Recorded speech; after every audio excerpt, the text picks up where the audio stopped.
Tutorial 17, mirror entities. The next, after the offset entities, we have the mirror entities.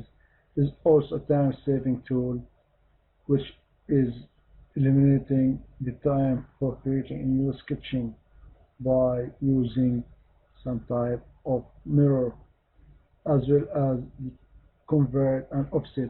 All these are sketch manipulation tools. They are time saving and so on. For example, if we want to make the same sketch like this one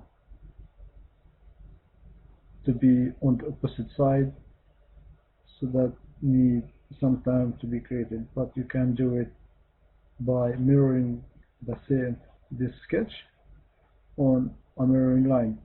So let's try to make a line here to be parallel to this edge. Escape.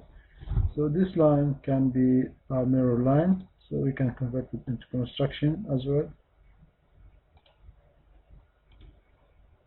Now we have a mirror axis, and let's activate the mirror, and here entities to mirror, you can select which part you want to mirror. So I want to mirror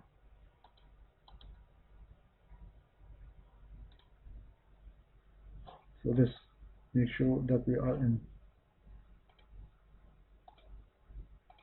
and here you are selecting the edge you want to mirror, and here you have the mirror about, which will be the mirror line. So you notice that we made the same sketch mirrored on that line. Okay. The same way we can mirror the whole sketch.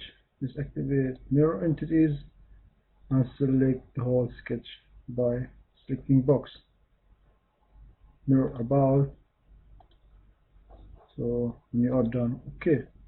So we made a mirror copy from that sketch. So let's try to make another line to make it inclined, that like this. Let's convert it into construction. Also, we are able to mirror these sketching on that line. So let's make mirror. Select this and copy that line. Okay. So you see, when we didn't check copy, we are having only one side to be used. So let's do it again. Mirror entities. Select. Make sure that we are not selecting the mirroring line. Mirror about, and let's check copy here. So we'll have two copies, the original and the mirror.